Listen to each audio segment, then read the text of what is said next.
Okay, let's bring this meeting to order. I'd like to welcome everyone here tonight. We're still working with these microphones to get them like we want. So if you don't hear us real good, just throw your hand up and let us know. First thing, we'd like to ask Mr. Jones, if he would, to lead us in prayer tonight. Let us pray. Heavenly Father, we come to you this evening to give thanks for another day, and thank you for the many blessings, Father. Father, we come to prayer and ask for all those that's affected by COVID, and the family of Carol Finley, she passed away, Father. Father, Jared Stangenberg's mother passed away. Martha Holliday, her husband passed away, Father. It's Wendy Robinson, her brother passed away, and the family of Blanche Floyd and Caitlin Woodard, grandmother passed away there, Father. Wendy Cond, her grandmother passed away, and also Scotty Lewis's mother. Remember her. Father, we just ask you to give us direction tonight. Let us do everything in your will, Father. Forgive us our sins. In Christ's name we pray. Amen. Pledge allegiance to the flag of the United States of America, to the republic for which it stands, one nation, under God, indivisible, with liberty and justice for all.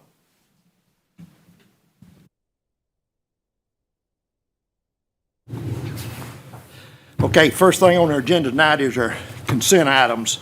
I hope everyone, all the board members had a chance to look over all of this. Do I have a motion to approve? Second? Second. Any discussion? All in favor? Aye. Opposed? I've got a permission to apply for a Middle Tennessee Project Hometown Help Grant. I hope you've all had a chance to look at that. Also, do I have a motion on to approve that? Do I have a second? Okay, any discussion on this? Who did that? Lewis? No. I got Glover. Glover made the motion. Who's second? Mr. Lewis, or Marty, whoever. Marty. Okay, any discussion? All in favor? Opposed? Next thing is superintendent's actions.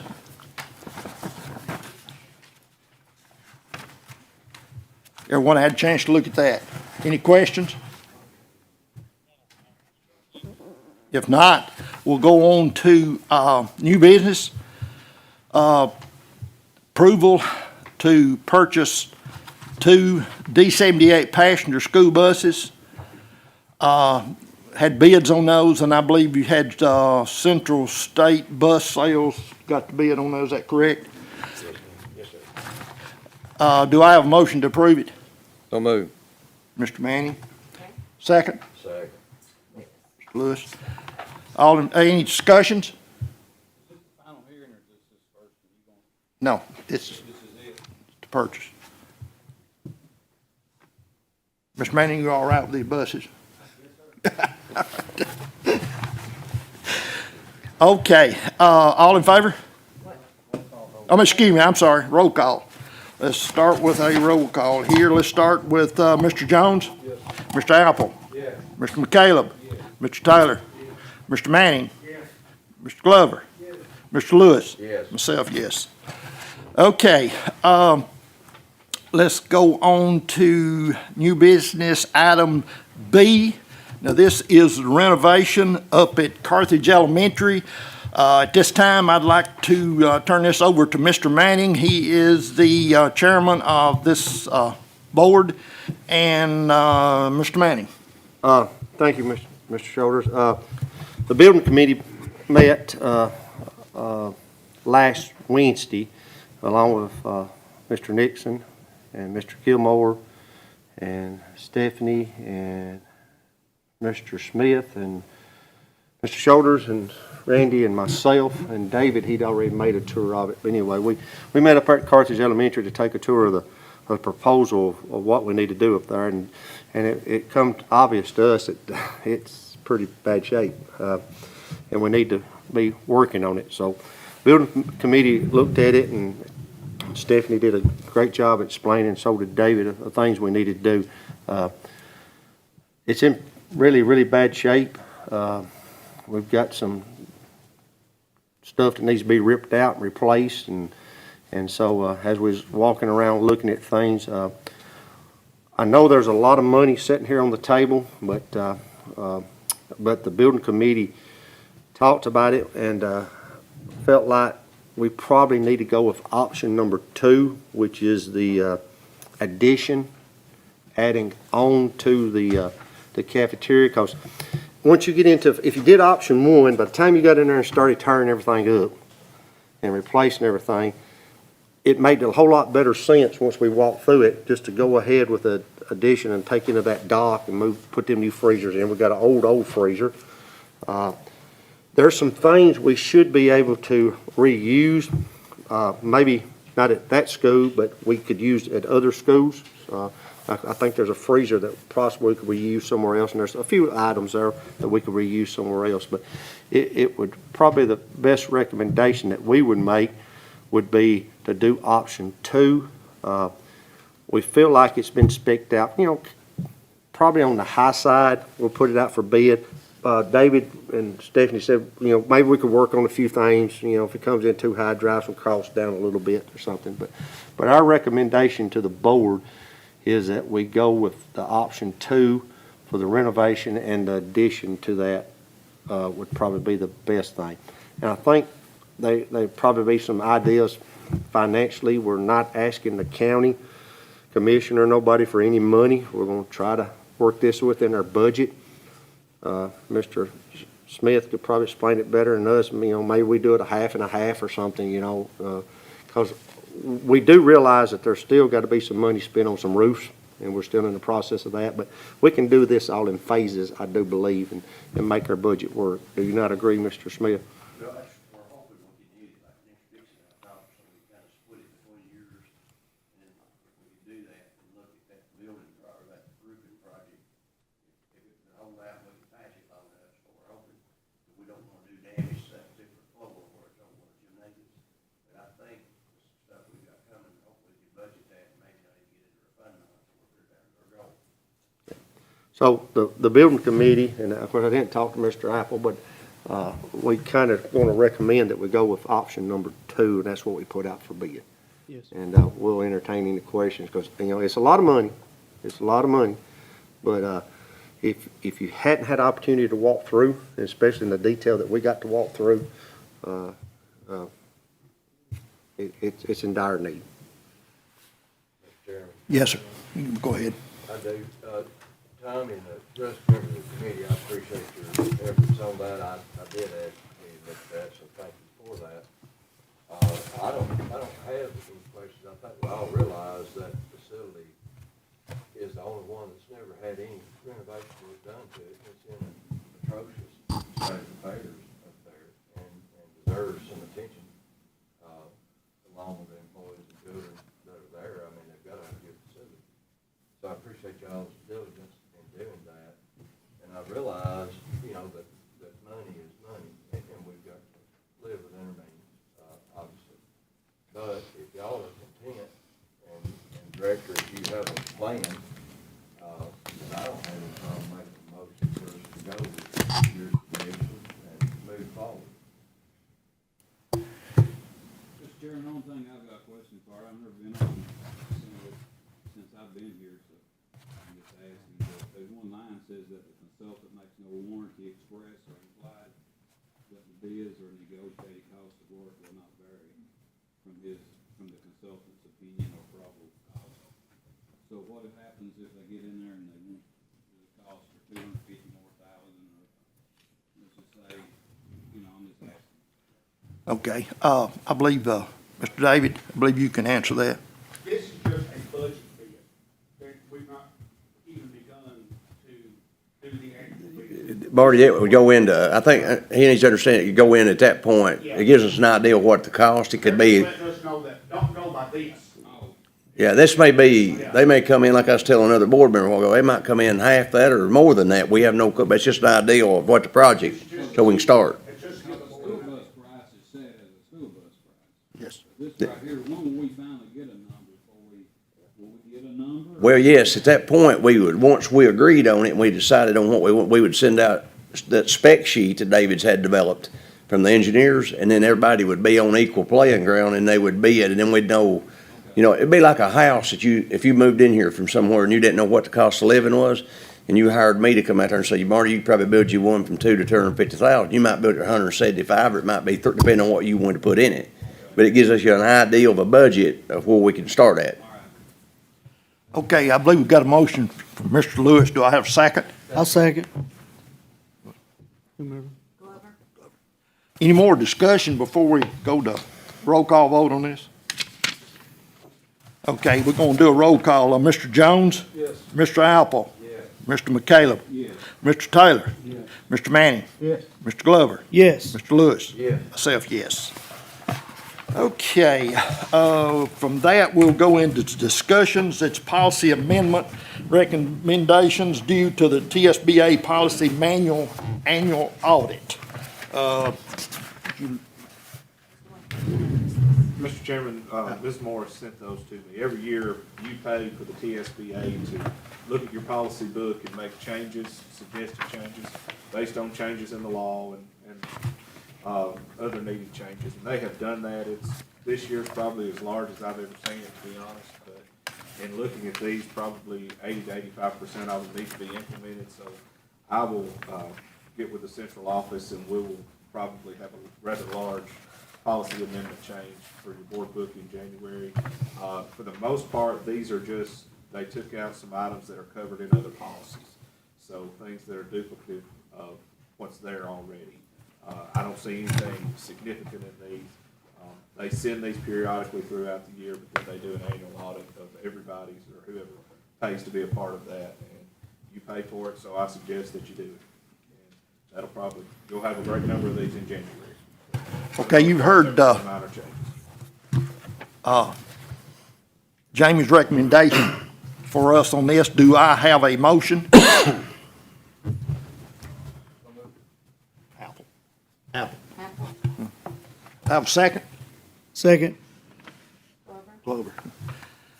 Any more discussion on this? If not, I think we need to do a roll call on this. Mr. Jones? Yes. Mr. Apple? Yes. Mr. McCaleb? Yes. Mr. Taylor? Yes. Mr. Manning? Yes. Mr. Glover? Yes. Mr. Lewis? Yes. Myself, yes. Next item on the discussion will be our director, Mr. Smith, going to give us an update on the COVID-19 in the Smith County school systems. Thank you, Mr. Schroeder.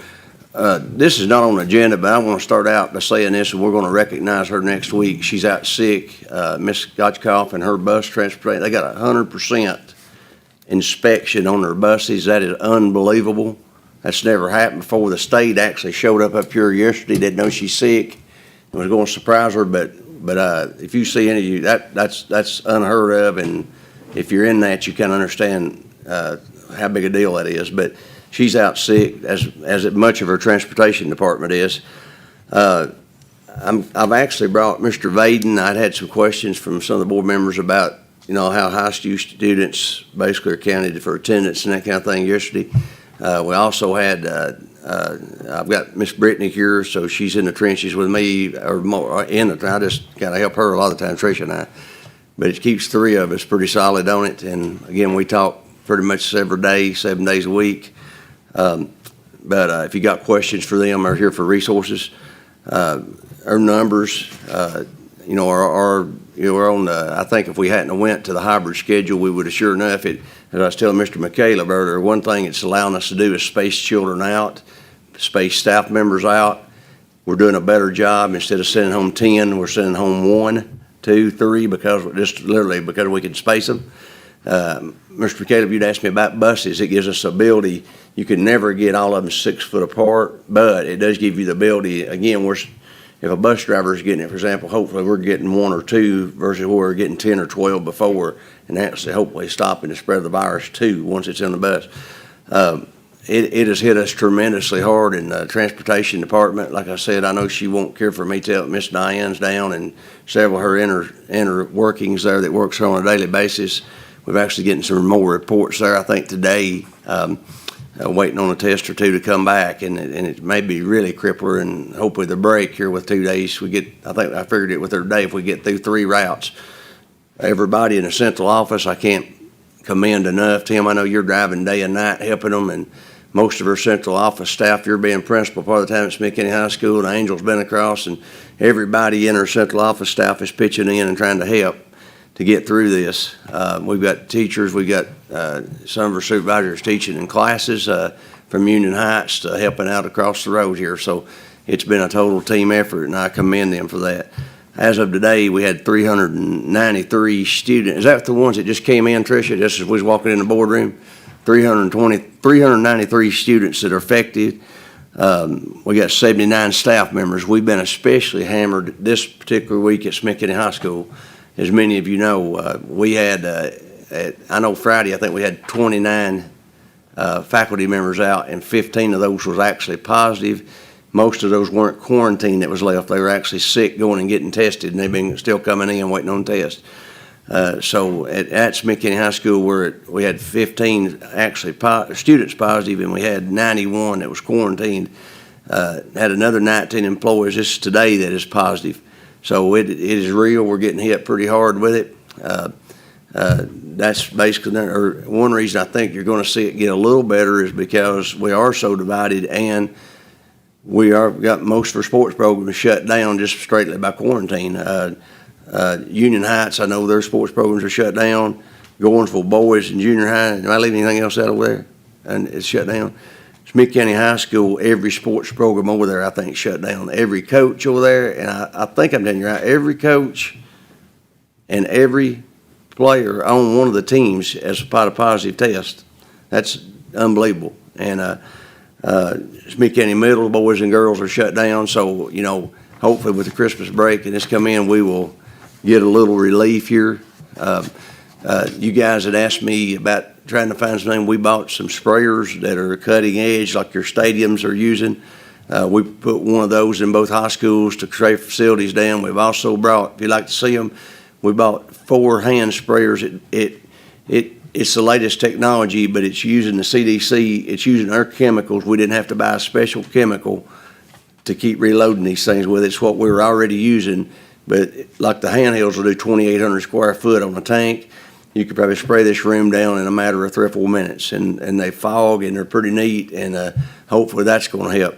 We are trying to follow the CDC guidelines. David, you're usually going right in behind an affected area, and we're supposed to once or twice, we're doubling what they say on most occasions, plus the custodians are coming in behind, and the principals are doing a wonderful job. So we're doing everything we know in our power to fight this. We're trying to follow as close as we can to CDC regulations. If you've got questions for any of the personnel here, now would be the time to ask it, from how schedules are done to how she serves lunches to what David is doing spraying. We'd be happy to take on any questions. Are we serving box lunches? Are you serving box lunches? But they're not being handled. They're not. Explain to them how they're doing it. When you say box, when children or students are going to other locations, we are, yes.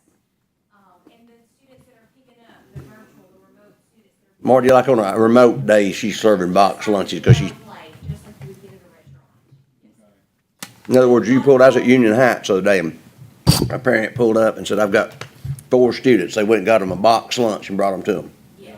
So, Yeah. What about the kids that are at school? What are they? We've been shorthanded, so we've been using styrofoam trays, but we're just using the styrofoam trays. so they're disposable. They're not getting handled. As well, but we try to use, if we're fully staffed, we use regular trays. Yeah. If we're fully staffed.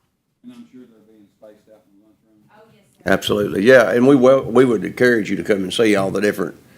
There's a lot of preventive going on right now. We finally, I think, doing a good job, or a much better job of getting people of doing that. But we're trying to help kids that are at home that don't, I know we was doing some food handout. Are we trying to still help those kids like that? That's what we were talking about as far as the pull up. Yeah. We offer food daily, yes, so they have an opportunity to call in their orders from 7 to 9, and they can pick up between 10 and 10:30. And you don't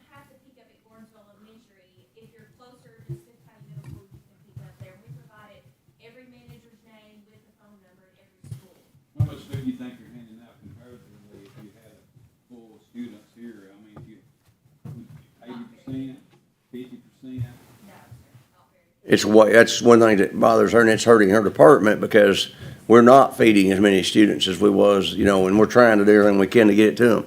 We're actually working on another plan, starting after Christmas, to provide food to maybe go home to students daily. But that's in the works, and we're just working on that. She has to get a lot of approval on things that she does. It's outside the norm. Is it? Yeah. Yeah. To do with the state.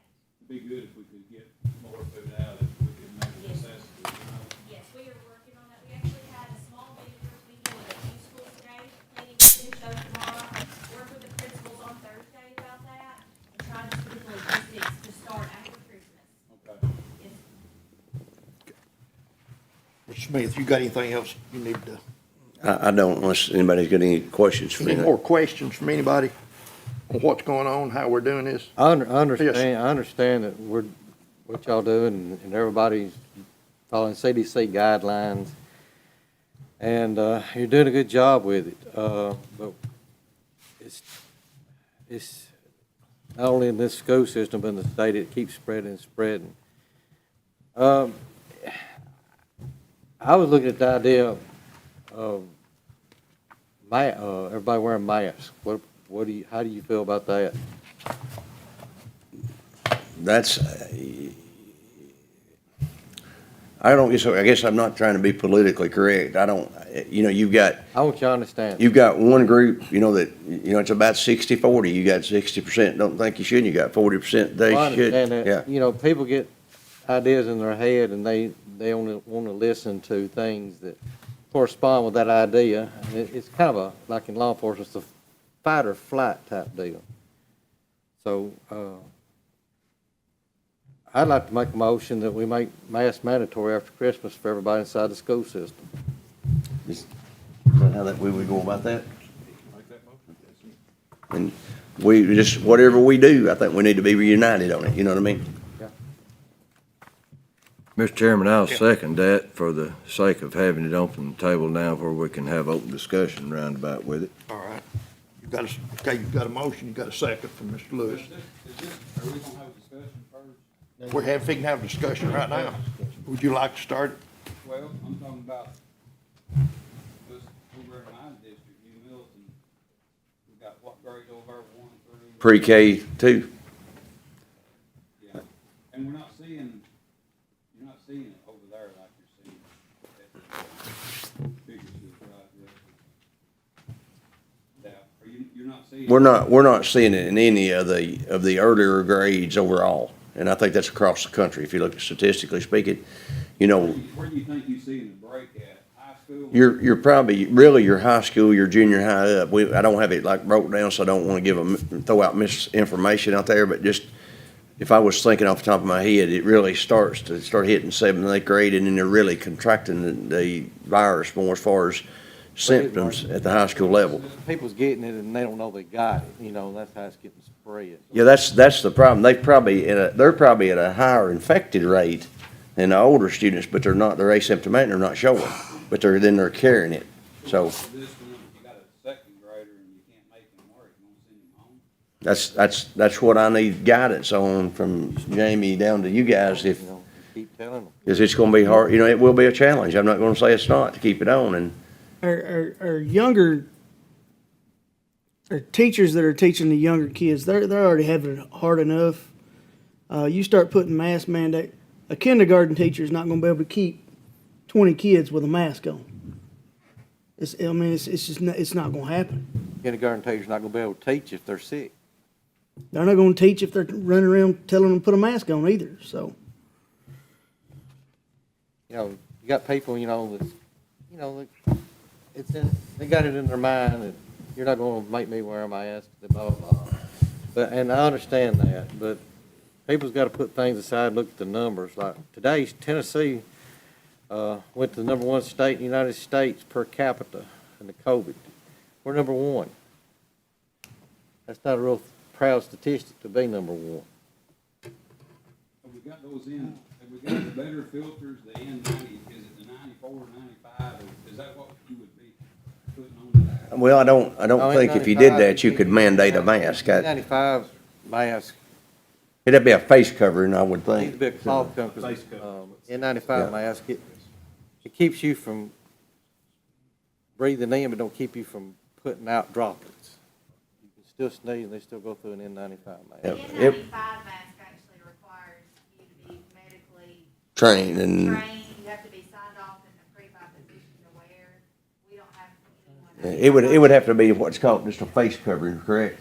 Like, you know, from, Just cloth face cover. Don't you, are you saying a positive effect of being not as crowded and doing the cleaning in between the students, like they're coming one day, then they're not coming the next day, they're coming Wednesday. I don't know how the rotation is, but isn't that being a positive effect right now? oh, I think it's a start. We've done the right thing there because I think I really think you'll start seeing your numbers going the other way because not only has enough people got it and antibodies have built up and so on, but that was a positive step, what we did that really cut down because it's allowed us not only to space, but even if I've got it, it's keeping me from infecting others. And I think we're going to see the dividends of that coming. Can I ask sure. you a question, Mr. Chairman? Yes, sir. And I guess I'm gonna ask this of you, Mr. Director, and our attorney. Now, we've got a policy in place dealing with procedure on COVID. And our policy, and I want you to correct me, Mr. Winkler, if I get off track here. Our policy that the board has passed was based on, the CDC guidelines. Is that correct? At the time, yes, sir. Pretty much modeled after CDC guidelines. So my next question, and I guess I'm being devil's advocate or whatever, but I'm just trying to be completely open about the thing. Within the CDC guidelines in our policy, about the only thing that we have not implemented in attempting to control this would be the mask that CDC recommends. Am I correct? Yes, sir. I think there's a recommendation for masks, but what the motion is before the board is what would be termed a mask mandate. Right. That would But- require that on your campuses. But I guess my question is that in of course, the director and all the principals and the employees and everybody are doing an amazing job. I mean, there's so many schools that are falling apart in other counties outside of ours, and I can't compliment y'all enough for being able to keep us open in the way that we are, because it's extraordinarily precarious. But my question is that about the only remaining recommendation of the CDC that we have not adopted as policy? Is that about the only thing left is going to a mask? Is somebody? That's all is there anything else you can think of, Brittany? That's about the only thing left that we have not attempted yet to slow it down. Is that correct? Okay, but everything else within the CDC guidelines we have adopted and we're in place and we're trying, correct? We have adopted the new guidelines that came out on December the 4th, which allows students to now test on day 6 or 7 and get a negative and come back to school sooner. Or they can stay out a 10-day quarantine and come back on the 11th day without testing. Both of those do require they wear a mask at school.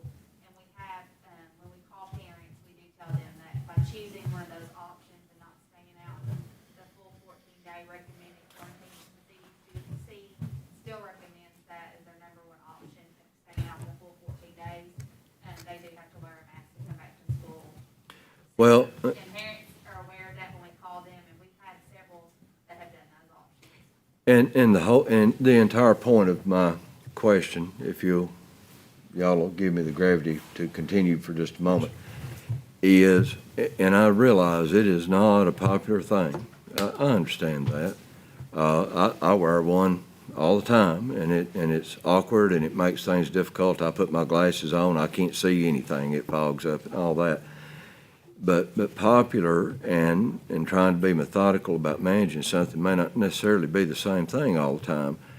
So I guess my question, I maybe I'm playing devil's advocate, and the rest of the board members, I'd like to hear from all of them as well. I'm not saying I'm endorsing whatever, but if the CDC is a standard that we're following, and the CDC is the guide and the shining light that we're trying to utilize in a school system to protect everyone, however, that portion of it we're ignoring, are we doing our due diligence by leaving that portion of it out? That's what I'm wondering. I'm not saying I'm yes or I'm no, I'm just asking the question. It's kind of hard to, it's like, here's the CDC, and we're going to do all of it except this. So are we doing our due diligence, or are we not doing it? So I'd love to hear what the other board members think about that. I'm gonna chime in on this. You said we're trying to do everything we can do to follow the CDC guideline. Also, the CDC guidelines also says if you maintain a 6-foot distance in between somebody, you don't have to have a mask on. So here's my question to the principals and to the director of schools. Now that we've gone to a hybrid schedule and should have the students spaced out, are the students sitting in the classroom 6 feet apart? For most, but not all, because you don't have the facilities to do that, but for the most part, yes. Well, it looks like to me that if you're following the guidelines, if the students could maintain a 6-foot distance in between other students, or they wouldn't have to wear a mask. But once that child got up and went in line to go somewhere out to play or something, looks like they would have to put the mask back on. So kind of where I'm going with this is I'm kind of like Mr. Lewis here. I'm not sitting here saying that I'm going to vote that we're going to mandatory masks and you're going to wear them. Of course, if you work where I work, you have no choice. You have to wear it, or you get disciplined action against you. I'm not going to say that, but could we look for like a hybrid method? If you did have a classroom that possibly the students were 6 foot apart and you weren't going to invade that space, you wouldn't have to wear a mask, but possibly when you get out of that car and you're going into school, you have to have that mask on, because here's what you get. If you mandate mask 100%, odds are we're going to have to supply some masks, because some people will probably bring their own mask, but some people probably won't have masks. And we'd have to provide that. I think passing in the hallway, and most schools might do this, I don't know. They might have masks on now. Then again, they might not. So I could see where the mask helps. I'm a firm believer in the mask. I think it does help. Of course, like I said, we've been mandated all the way back since April to wear masks. So, me and my wife wears masks. And, I think they do help. I'm not sitting here saying they're not, but at the same time, I'm not saying that we shouldn't make them wear them, and I'm not saying we shouldn't make them wear them. I think we ought to at least try to look and see if we're going in and out of the schools or we're going down the hallways, maybe we ought to wear a mask. And if we can social distance or 6 foot, maybe that's an opportunity you don't wear a mask. Well, now, one thing we need to think about too, we're gonna have to give the director some kind of guidelines if we decide to do this. Now, you all know as well as I do, and Mr. Glover touched on that, about making these kids wear these masks. Now, you telling them and making them is two different things. Where he's going to have some kind of guidance on this is, what do you do when that 16-year-old looks you in the face and says, I'm not going to wear it? Where do we go with this? I mean, what are we going to do with this? Second of all, you say wear a mask. Okay, I know well as I do, anybody does, that we've got this mask, I'm wearing this one, Lewis is wearing this one. You're going to have them they'll come in there with offensive looking mask on. Again, we've got to give him some kind of guidelines before we jump into this thing and say, everybody start wearing masks, and then you've got some come in there, you have 25 come in there with offensive looking mask on. You've got to give him guidelines on how we got to deal with this. Now, I have no problem with doing masks. I wear them when I'm out myself. Wherever I'm at like that, I'm out. If I go to the grocery store or whatever, I'm wearing a mask.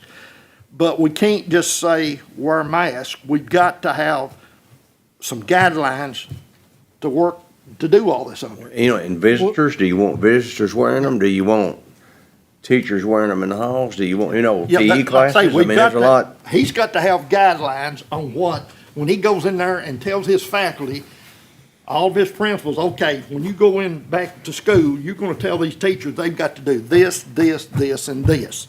That's what the board has approved for you to do.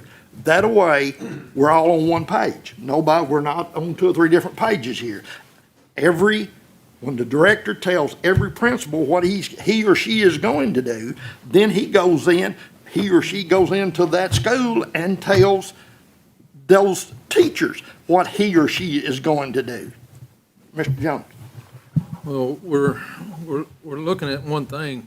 We're talking about the CDC guidelines, and we're trying to follow these, and we should be mindful of them. But how many other illnesses do we overlook the CDC guidelines for the flu and for everything else that we never discuss? And I realize that the outbreak is not that magnitude, but we're not even taking consideration the CDC guidelines for the flu. One of the guidelines for the flu is you're supposed to get a shot every year. That's what they recommend. We're not making people go get shot, so why are we gonna make them wear a mask? And it would, but we're not taking that into consideration. We're talking about a virus that, we're enforcing healthy people to take precautions for the unhealthy. And I know that it's in the, good faith of us trying to keep everybody as healthy as we can. We're gonna be ending all sports if we mandate this. I mean, the sports will be done. I mean, you can't play basketball with a mask on. You can't, anything else. I mean, you have people passing out just for not being able to breathe. What about the parents that absolutely doesn't want their kids to wear masks? Are we gonna let them go virtual? Well, there's and a you lot of can't. questions here. And, yeah, and if you can't, once you get into there, like Angel had just texted me a really good text. You don't care about, we'll end up with a lot of medical exemptions, Absolutely. But you gotta understand, your virtual license and stuff's done bought.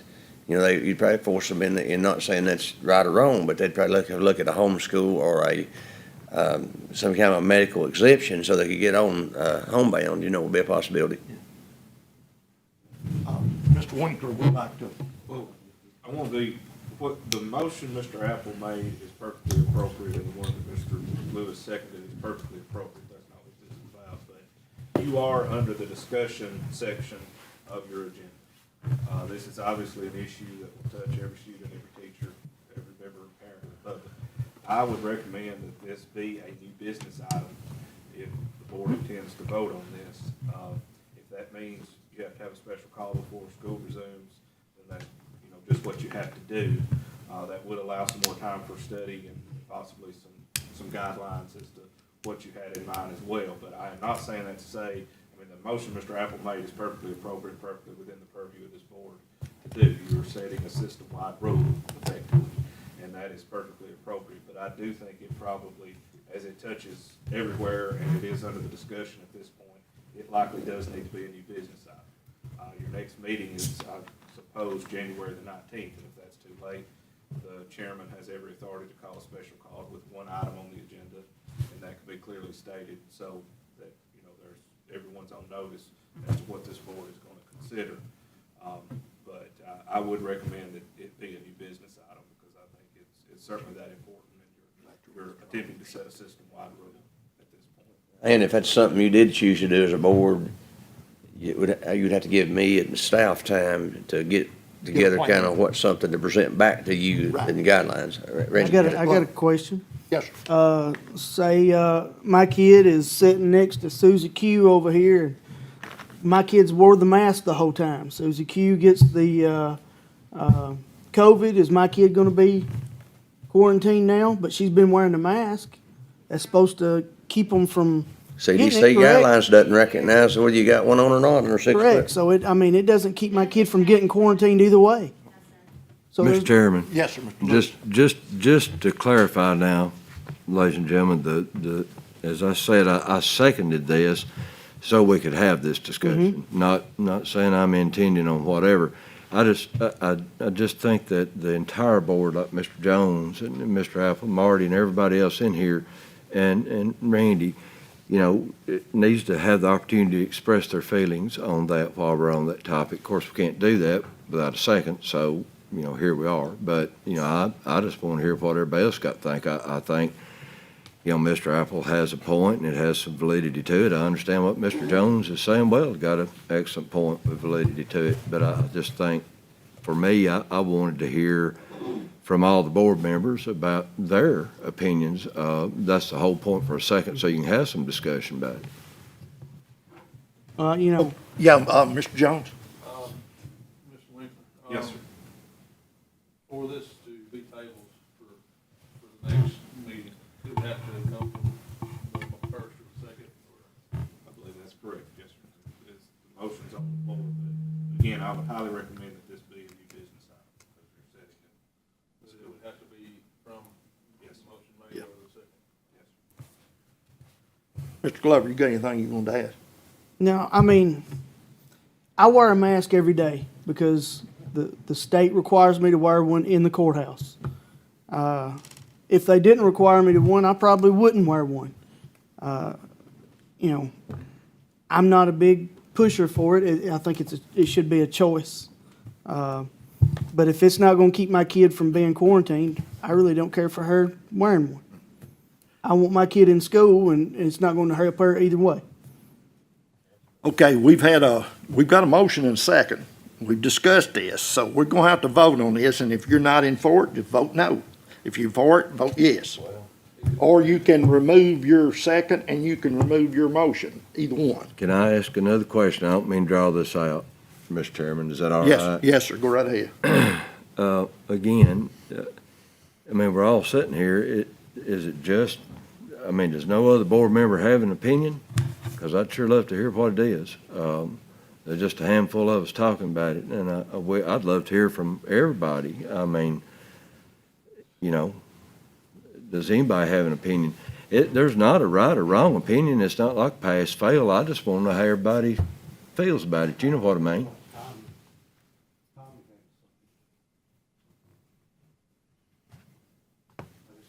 Kids come in with a mask on, once they get to their room, if we're going this route, let them take it off.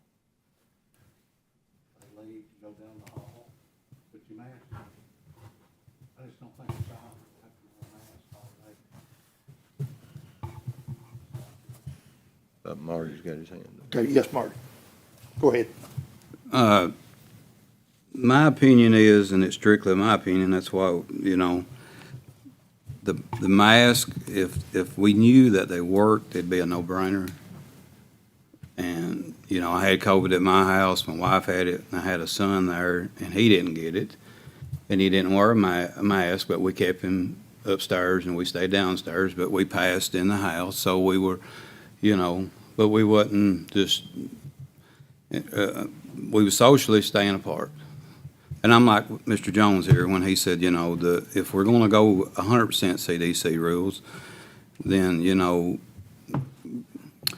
you could be so busy about being prepared that you couldn't get no work done at school, But I do think there's better, I like the social distancing now, the new schedule we got at school with the kids being separated, and that's going to help, But I'm sort of like Tommy.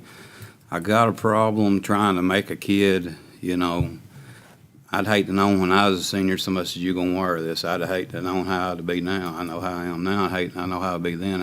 I try to buck a system, I'd either break the string or, I'm just trying to be real about it, Scotty. I'm just trying to say there's kids out there, you're not going to make them wear it. And if that gets them sent home, then that's their good excuse to go home.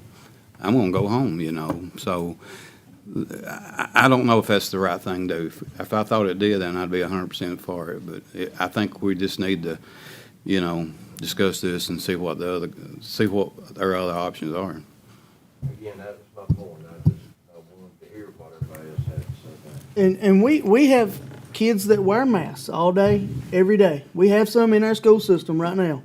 I can think of several. And, it's a choice that their parents made for them to do.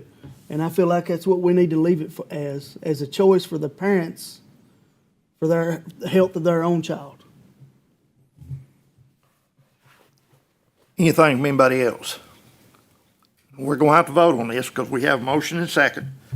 And I'm thinking do a roll call on this. I don't have anything from anybody else. Mr. Apple, do you have anything else? Nobody else? Anybody? We can do a roll call on this. Yes, to mandate mask.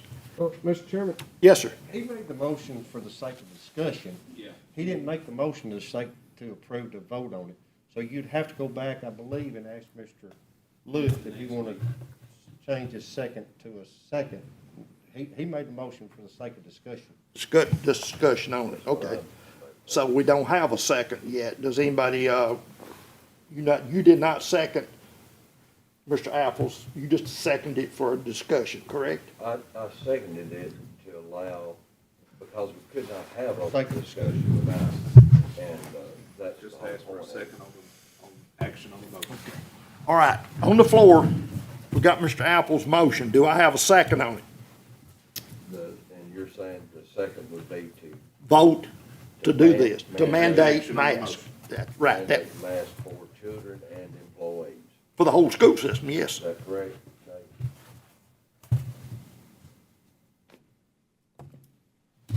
Motion's gonna fail with it, for lack of a second. We need to go on now to, Let me- Yes, let yeah, me- Mr. go ahead. If they're done, y'all Yes. have any more questions on what I was on as far as the sprayers and the, one thing that we touched a little bit on this last month. I've asked Mr. Ryan to come here and present this. It's what's been installed in here when you asked us to look at some different stuff. And I hope I always say this correct, an ionization program. And basically, I'm gonna give you my version of it. It's like basically a bigger version of what's in the airlines right now. And it's kind of funny, after you was up here, I saw it on some different stuff on TV. And what it does, he's gonna get much more detail, but it basically shocks the air, the atoms that it comes through and draws them together. I don't know if it's working or not. I hate to jinx it, but we've not had anybody sick. And I told you today, we've not had anybody sick in the central office. I don't know if it's working or not working, but I don't think the study's not complete yet, correct? Because Caleb hadn't got up here to get it all done. But at that point, I'd like to turn it over to you unless you've got questions. This is what we've installed here, Marty, when you asked time before last to look at some different stuff. But I'm gonna turn it over to him, let him do a better job explaining it than I did. You want me to, Wherever you feel most where comfortable. you feel comfortable. this okay? Y'all hear me okay? Yeah. Stand, sit?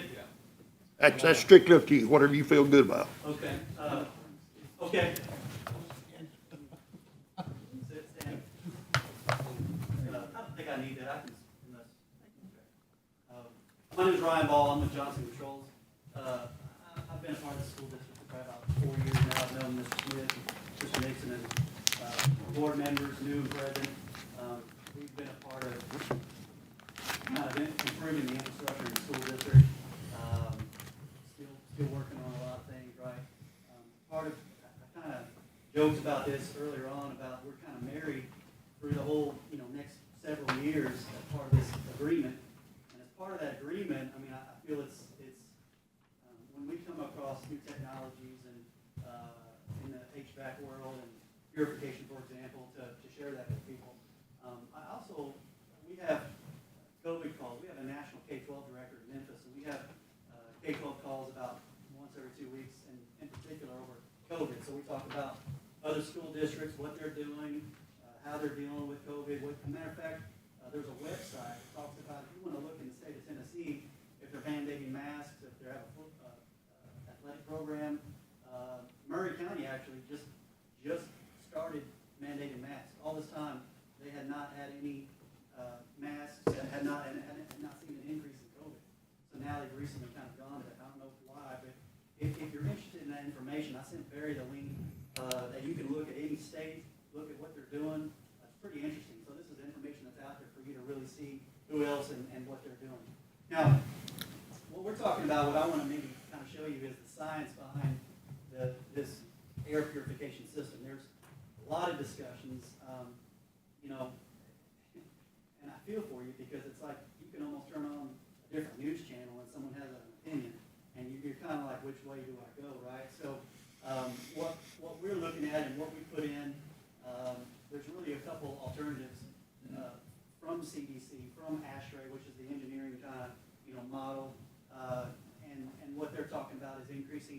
fresh air into your buildings. They're talking about different types of filters to make them a little more, it's a MERV 13 rating filter, right? So it's cleaning the air better. And then there's either UV lighting or there's bipolar ionization. I'm a little more partial to this ionization just because of the upkeep and cost and the results. And so we're going to get into that just a little bit, but this is an opinion. This is lab results that was conducted, and we've got some data that shows that. And as indicated, we had installed these. So if you look at these diffusers in the ceiling here, this room is getting a ton of positively charged ions in this space, attracting all the pathogen, bacteria, mold, all that airborne particles, that particulate. It is turning it into water vapor, dissipating the air. So let's kind of get through this, and I'll talk more about it. But I'm not a scientist, but the group that we're working with, we've got a lot of smart people that have really proven by the science that this is working, and I'll also show you kind of where they're doing this. So one of the discussions that we had, now again, you can go about this a number of different ways, but what we talked about was really just kind of focusing on like the high traffic areas, cafeterias, front office spaces, where there's going to be kind of a group of students around, where there's going to be probably the highest potential for someone to contract COVID based on the air pollution, right? Let me see. So we installed it initially here, four units we have, and again, it's based on the equipment, based on the number, the size of the unit and the concentration of ions that you want to kind of put into the space. And in my mind, I always think of it as like, if you had a bubble making machine and it's blowing through the filter, it's coming down here and all these bubbles are coming into the room. Those bubbles are what's attracting all that bad bacteria. So let's keep going on to the next one here. We'll get into it a little bit.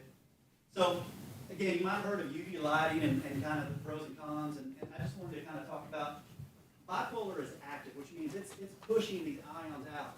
For UV lighting, it's shining down, and the bad bacteria has to kind of go through it for it to work. So I think as far as coverage purposes, the ionization is going to get a little more kind of into everything, on top of the surfaces, everything, right? There's little to no maintenance. It self-cleans, UV light.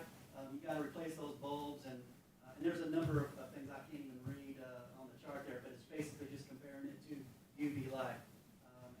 And as Barry indicated, the FAA has authorized this type of program on all commercial airlines, and they've been doing it for years. So if you're on an airplane and it smells fresh, there's a reason for that, unless you happen to get lucky and sit next to somebody that's not so fresh, which we probably all have. So anyway, pretty proven program. The FAA has already approved it. It's going on now. Again, we're leaning a little more toward ionization over UV lighting just because of the upkeep and the cost. Let's go on to the next one. So really, how does it work? And let's I'm going to really do a poor job explaining everything, but I found a video from this company, and it's very short, but it kind of animates how this all works. Do you mind if we can click on that link and pull that little video up there? Cross my fingers, I hope everything is volume and everything. Let's see if this will go.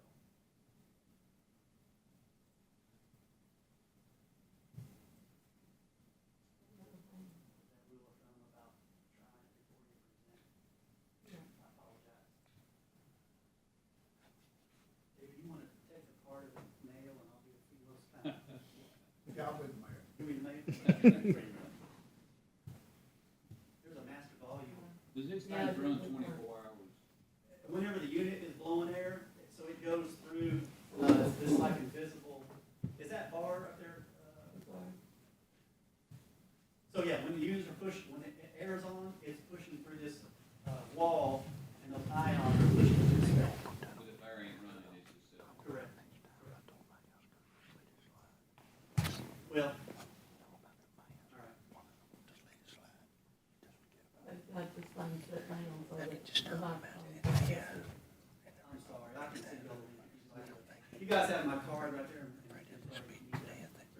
reach me, but we can talk about it. So basically, I'll just kind of read this. I haven't seen this in a while, but it creates this cold plasma discharge with consistent positive and negative ions into the space, right? So the clusters around these microparticles and gases, right? Y'all can all read this. So essentially, in that diagram from the bottom right there, it kind of shows the bacteria and all these ions basically around that bacteria absorbing into it, and and then it turns it into water vapor and returns it into the air. So as far as a safe space, when you have all these diffusers in here and you have all this air pushing down in here, there is a ton of material coming in this room right now and in the Board of Ed office in general. And so we put that in here to test it. Now, we do a pre-post and a pre and post measurement of ions. Now, ions are negative, are happen in the environment all the time. So what we did was we measured it prior to installing this, and then we measured it afterwards. We also sent a lot of the bacteria results to a lab to have it tested as well, because again, we're gonna drive this decision based on the data and the science. If it doesn't work, then we know, right? The company is pretty confident that we're gonna have some very exciting results due to COVID. Their lab techs have been kind of out, so we weren't able to get this back in time. But as soon as I get that, I'll forward it on to Mr. Smith and he can share with the group. But I'm real excited. I mean, I'm going to put this stuff in my house. It's the science behind it is very nice. It's very inexpensive, and we'll talk about it. And instead of just trying to pull out of the air what we think is going to work. But the other thing I wanted, let's go on to the next slide. I might get ahead of myself.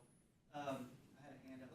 This is some of the lab results. It talks about COVID and the virus, that within 30 minutes, it had pretty much killed 99% of the virus within 30 minutes in a confined space. This is a lab that tested it. So let's go on to the next.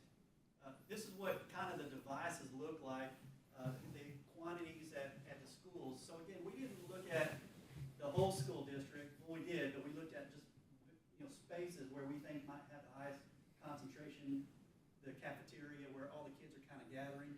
And we can change this. I mean, this was just something we're thinking about.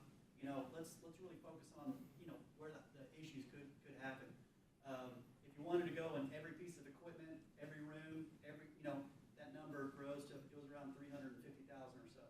So we figured, hey, you know what? Let's just see what this looks like. If you're interested in it, I was hoping the results would have really showed us what we're working with. The other thing that I wanted to mention too, when this COVID goes away, flu, bacteria, mold, anything in the air, this will zap that, right? It'll anything that your pathogens, anything in the air, the science, it will evaporate it, which is very impressive. I mean, this is something that we haven't had around. I didn't know about it, quite honestly, until COVID, but hospitals have been doing this for a while now. So I think as we're getting involved, and you've probably heard of types of air purification systems that are out there. This is one of the bigger companies that got an office here in Nashville, and so this is some kind of the Johnson Controls pricing. This is a very it's about a third what we were getting before when we were talking about air purification. So this newer company is quite a bit more cost effective. When the germs go through, what percentage does it kill? I mean, COVID killed 99.4% within 30 minutes of a contained, controlled lab space. It has a list of all the S1N1. It had a list of all the different bacteria that they have done lab results on, and it has showed what the 100% accuracy of killing them. So it's very effective. And again, it's at a molecular level. I mean, it's the science behind it. So that's what I think really kind of interested us when we started looking at it. You can put on a crazy air filter and push air through it, and it'll catch some of the stuff. But as you're pulling outside air in through your system, and it's going down into your school system, it's cleaning that air. And then it's going into your space, and then that space is carrying it back through a return, and it's going back through that system again. So you've got this constant cycle of cleaning the air every time that unit is on. Heat and cold, whatever, it's cleaning that air all the time. So, that first pass of 30 minutes, it's killed. Well, guess what? It's coming again. So it's a constant cycle of the molecules the ions doing their job in the air. Have you seen this demo? Did you see this demo somewhere like? Well, how I heard about it, we're doing it in Florida at a housing district. And I mainly was turned on to it because of the price. Because, we had presented a similar at another school district, and it was quite expensive. And at some point, there's only so much CARES money to go around, and we can cover it. So school districts are really trying to do the best that they can with the money that they have, whether it's masks or social distancing or, petitions and so forth. So everybody's trying to do what they can, but ultimately, everybody's just trying to figure this out. Out in Western Tennessee, there's a few school districts that have already done ionization, and in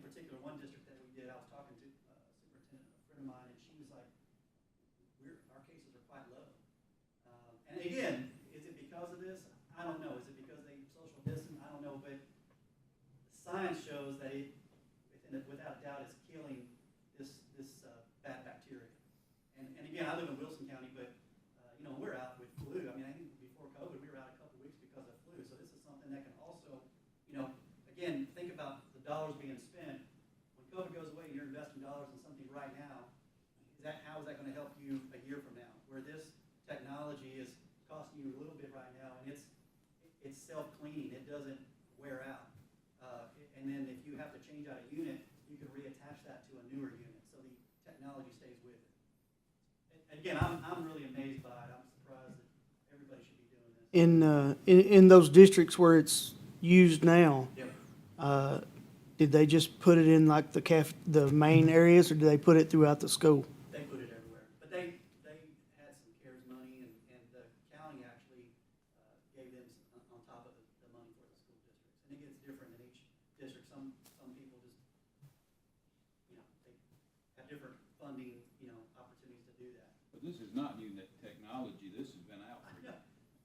I can remember in the nineties, honestly, when you could buy this stuff and put it in your cigarette lighter in your pickup truck, and it worked. Yeah. And again, this is something, if you think about just the flu in general, right? I mean, teachers out of work and you know, this is a security blanket for the school district to make sure you're doing everything you can to ensure that students are coming on campus and it's a safe environment. It's just another piece of science to help support your efforts to make this, you know, a place to come and learn. So really, there's no real downside to it. If I had the lab results, I'd love to show you exactly the upside to it. And I would say not to make a decision on anything until we see the results, because it could very well not be enough to show that it warrants any type of decision. But I'm really anxious to see it. And again, from where this has been installed, it's got a lot of support. Maybe the next page I think has here again. This is the trusted reputation. Some of these hospitals, Harvard. I mean, some of these Google uses it. Pretty big companies.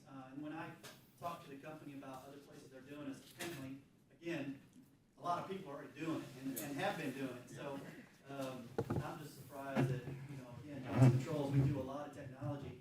And in fact, we've done some of the UV in some of the hospitals that we work on. But as far as the cost and benefit for something like this, it's hard to, you know, to at least supplement what you're also doing to help with masks and distancing. It's something that is, it can't hurt, is what I guess we're trying to talk about. Yes, sir. Life expectancy of the unit. Lifetime. Yeah. There's UV light, that was one of the, again, the items that attracted me was the bulbs burn out, replace the bulb, or they just take right the effectiveness of the UV light, you know, goes down just like an LED light bulb. It'll not go out, but it just loses its brightness. Same with the UV light bulb. This is a lifetime, again, it's hard to believe, you know, something that's a lifetime, but they stand behind it, this GPS company. So what you're telling us, and I'm gonna turn this here because I don't hear real well out of that, and because it sounded a little bit too good to be true, but what you're saying to this body is, if we implement something like this, the technology or the device has an expectation of operating for a lifetime and can be transferred from unit to unit. When our central units go down or whatever, we could transfer that device to a new unit without any issues and things like that. Am I close to right? Yes, sir. It depends on the tonnage of that unit, right? So again, if the unit is, if you go from a LAC unit, if it's a 10-ton unit, then it's about the concentration of ions that come from this. So they have different sizes. We go back a few slides and we can break down like where I had the picture of all the.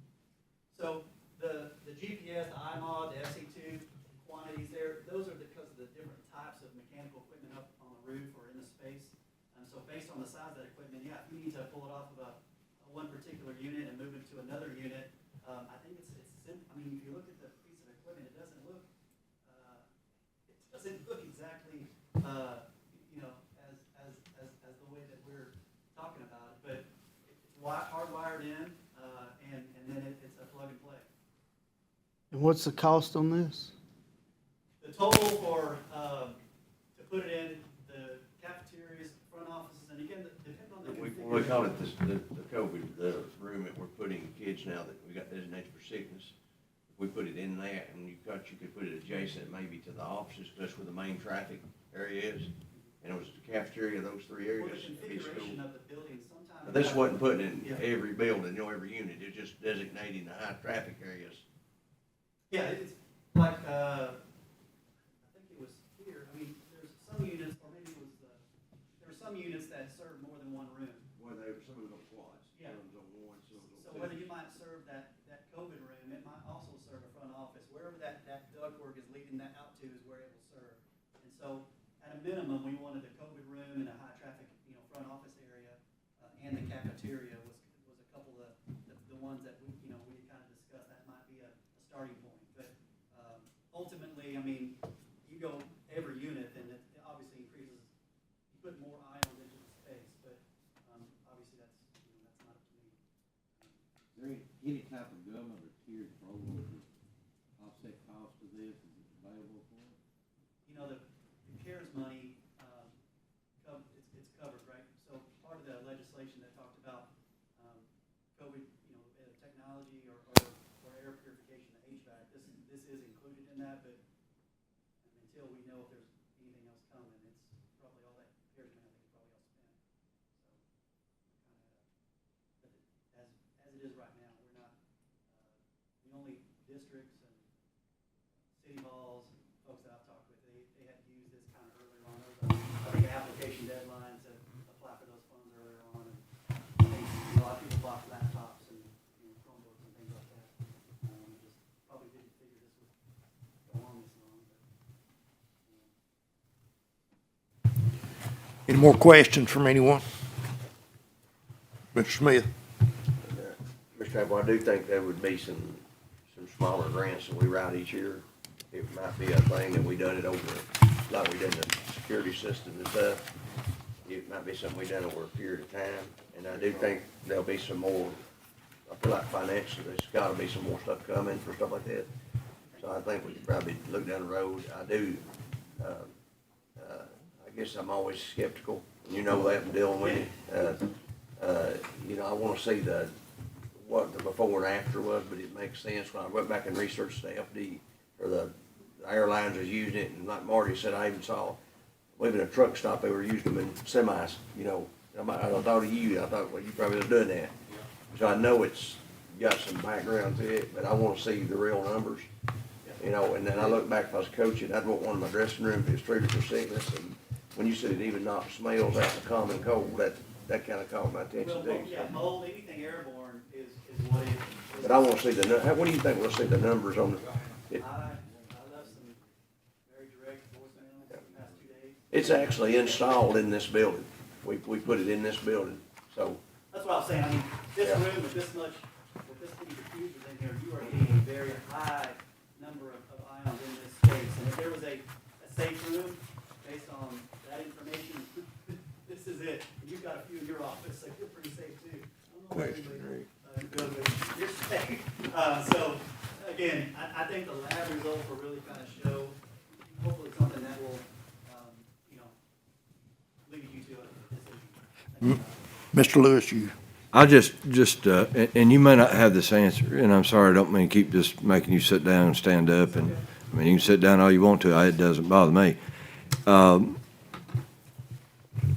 I understand what you're saying, and it sounds like a very promising program, but let's just say, for example, and I'm just curious, you may not have the answer, but we'll take like the middle school over here, for example. Let's just talk about that facility and the size of it and all that. Are we conquering anything by placing that in 2 or 3 rooms in that building? It almost sounds like we're putting a Band-Aid on the Titanic. I think the thought process and the science behind it has a lot of validity, but are we really going to accomplish anything by putting 1 or 2 units in a facility that size, or should we be talking like Mr. Apple says, a tier program, and just do it? You see what I'm I saying? agree with you, and, when we initially talked about this, it's right. What happens to those kids that they're still gonna interact with other kids, and there's gonna be that, so if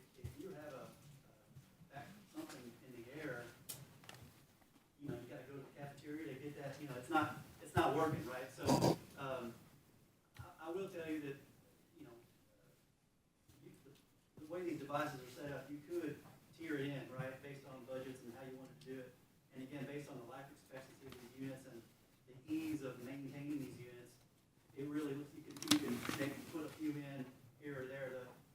The team that we're using to install these, they're local, they're right down the road here, and they're the ones that did all the lighting here, and very, very good group. So when the time is right, I think that, again, if you can expand on past COVID and think about anything that's in the air that could harm the kids, this is one of the solutions that can, after like flu in particular. Well, and I agree, but I just, you know, I kind of like to see all that. I mean, it is an impressive thing, and of course, everybody wants an answer to the safest environment. I mean, we're talking about masks a moment ago.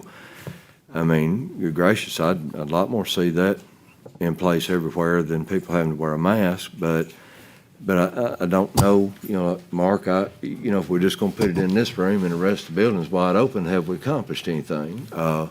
You see what I'm saying? Because the kids are moving back and forth. I'm not against it at all. I just wonder, should we be considering entire facilities and not just a broom closet and leave the rest of it open? You see my point? I totally agree. You know, if money wasn't an issue, I think that would be.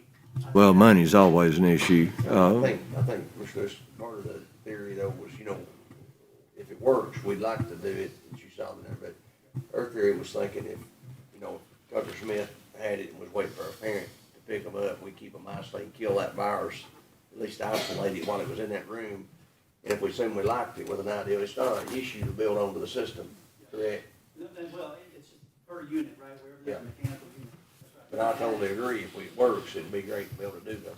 And you said, and I'll hush, probably, maybe not, probably not, but anyway, and it's nothing to hold you to, but you said, Mark, you correct me if I'm wrong, $300,000+ to install this. I think it was like 348. 340 is below 350. Something like that for every piece of equipment and every building in the school district would be covered. Yes, sir. That's every school building? Every school building, every piece of mechanical equipment, everywhere. Is that covering every room? Every piece of equipment, if that room has air conditioning, it's covered. Get every That room unit in closet the has system. air conditioning, it's covered. So are you getting it, I'm just asking, the more you buy, is it a better deal? You know, I recently, kind of asked, I was kind of going on to it, but a lot of people pay attention to Smith County.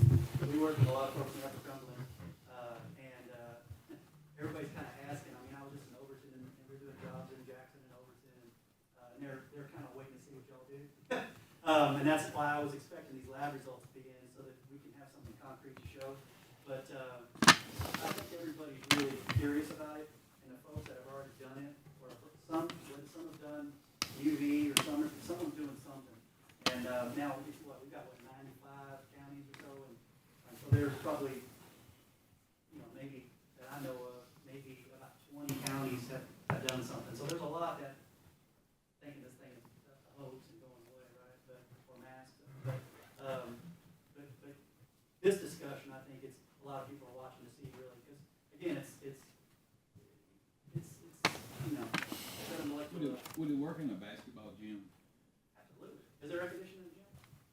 But, I mean, this machine, it's not the size, it's just, you know, I'm trying to be technical, and I don't know how to ask it, but it'll supply whatever filtration system it's in. Yes, sir. It's gonna be, So if it's moving 10 tons of air through it, or 2 tons, I don't know if that's, but, you know. That's correct, yeah. So if in a gymnasium, you've got, how much tonnage that is, 30 to 50 tons. So the piece of equipment is gonna handle that extra tonnage, and it's gonna put, you know, you gotta think that downforce, and so the ions coming from those multiple units, if you're gonna try to cool that space, it's gonna recognize that and put those ions in the space as well. So, bigger unit, bigger piece of equipment, smaller. And it's all about just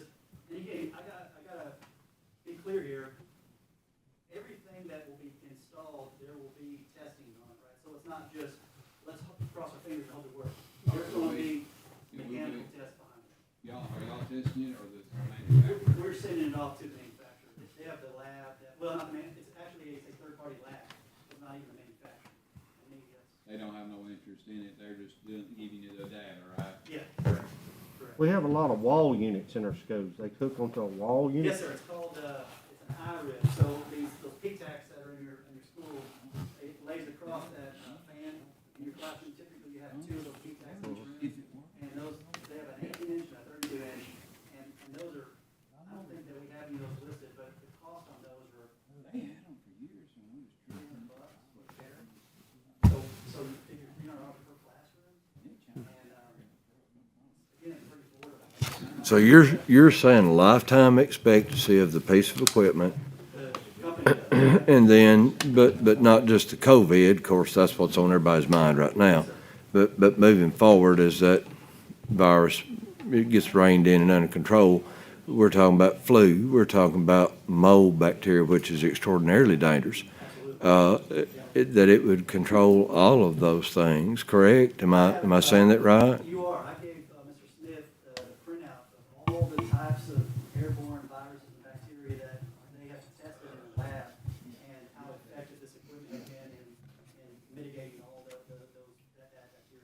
So what you're saying is we'd be, in essence, every facility that we had, we'd be creating a bubble of protection for every person that was in that building. Yes, sir. Is that right? Yes, sir.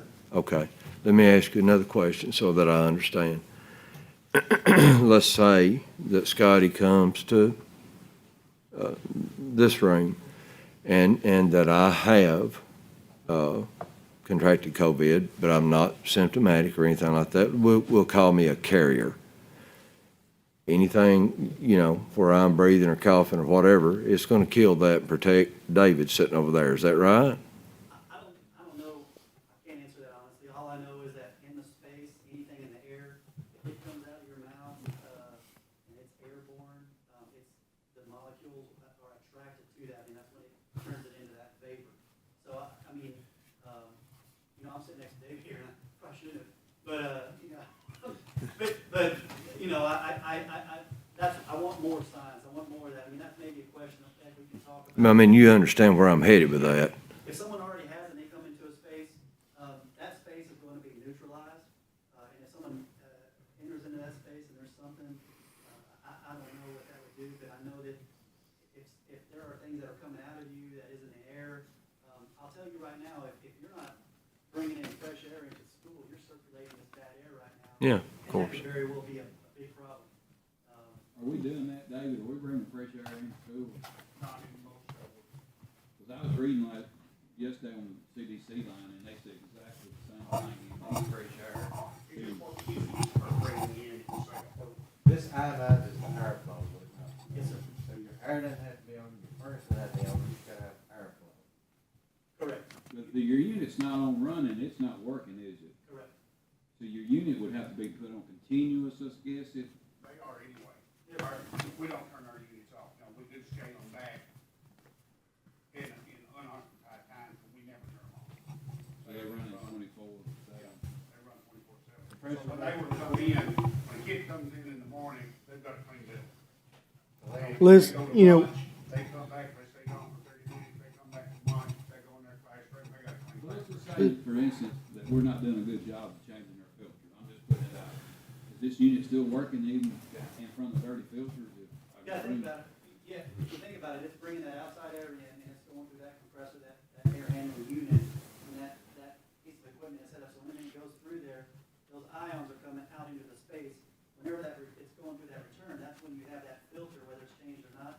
So it's already been treated air, now it's getting treated again and going through that filter and being circulated. So you're bringing in outside air and you're recirculating air, or in some cases, you're not bringing in outside air, but you're still cleaning that air as it's recirculating. So you only double your chances of minimizing this risk if you're bringing in more fresh air.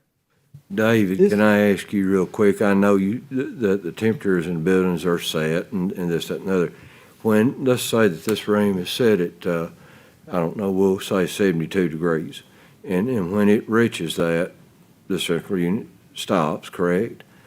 Does the fan still function so air circulates? It's on automatic, but generally not, they stay on a little longer.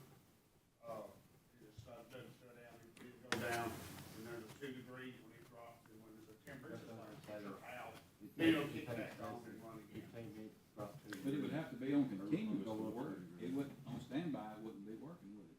Right, that's what they were saying, that, you know, these control systems that you have, even though they're set back, they don't turn completely off. So you might set them back, you know, right now to 68 degrees or so, and in the morning, if you got them set to come on at 5 in the morning, you know, then it'll kick on and it'll run until it heats up to that set point. And then to maintain that set point, as the temperature changes, it will, you know, cycle through. This is something that I feel like we need to really look into, and if we do that, I think it's something that we need for the entire building, not just Yeah. a patch here and a patch there. I think it's something that we need to protect all of our kids and not just the ones that are sick going home. That's right. Where are we gonna get the money for this? That's the question. Do we have money left in our COVID? We don't have any money, our grant, like you said earlier, was spent on computers and everything. Hopefully there'll be a second wave, because then this would be something. The county government got money too, I wonder if that's probably We'll be happy for you to talk to them about that. The county mayor had given them some money too, and We'll let you go talk to the commission. Well, I think after we get back, Mr. Ryan, with the, and Mr. Smith, when we get back with the, what's shown, what it's done, then you'll bring it back again, and then the study, then you'll bring it back, and then we'll discuss further on what we're gonna have to do, how we'd have to finance it, and all of these sort of things, correct? Yeah, right, so, yeah. Need to find it. I'd like to, I mean, I'm here quite often, I live 30 minutes away. When I get those results back, I can forward them to Barry, or I can come back before you again in a special work session, whatever you need. And then if you decide you want to even do a few, or however you want to proceed, the lead time on the equipment is like a week. And then the guys can install it. I mean, they're very efficient. And so we can move, I mean, if there was a goal to have this even set before kids come back after break, there's a potential that could happen. Again, it's just the lead time, getting the units in. The guys to install it, again, they're very efficient, they can be very quick. So I want to throw that out there as, you know, if that's something, or we can, again, stage it, you know, what we'd like to do. If guys work after hours at night, Almost again, bought stock in they're used to it. Well, it all sounds real good, but like I say, I want to see what the test results are. And, then, like I say, we can proceed on how we'd what we want to do. And then far as the money wise, we get to all of that after we get to what the test results come back with. So we appreciate you being here. Appreciate your presentation. You've done an Thank you. excellent job. Well, it was nice meeting on Thank that you. basis, so, Yeah. nice meeting you. Yeah. Okay, we're gonna go on to the next item here, which is the annual policy review. Has everyone had a chance to look at that? Any questions on it? If not, do we, Mr. Winkler, need to go into executive session? Okay, we do not need to go into session. Okay, one more reminder, school board retreat will be on Tuesday, January the 19th. That is mandatory that every one of you has to show up or it does not count. After that, we will begin at our regular time at 5 o'clock. We will start our board meeting, and one other thing I'd like to add, I'd like to wish all of our staff, any employee that works for the Board of Education, Mr. Smith, our school board members, I'd like to wish all of you a Merry Christmas and a Happy New Year, and I hope everybody can stay safe, can stay healthy. And we can all meet back here in January the 19th and do this all over again. Do I have any other announcements? Anybody want to say anything? I'd like to. Yes, sir. To wish everybody Merry Christmas and spend time with their families. Make sure that you've got some things for you and hang around for a few minutes, and if you don't mind, make sure that Tricia gets some stuff distributed and take advantage of the food. Jera and Tricia, and I won't start leaving anybody out, and Gina, and these young ladies back here put a lot of time in to prepare this stuff for you, and I appreciate them doing it. And, so please take advantage of the goodies they got for you. Anything else? Can I have a motion to adjourn? So moved. We have a motion, Mr. Manning. Still have a second? Second. Mr. Apple, or is it? Apple. You do that, Mr. Apple? Mr. Taylor. Oh, Mr. Taylor, Mr. Taylor, okay. All in favor? Opposed?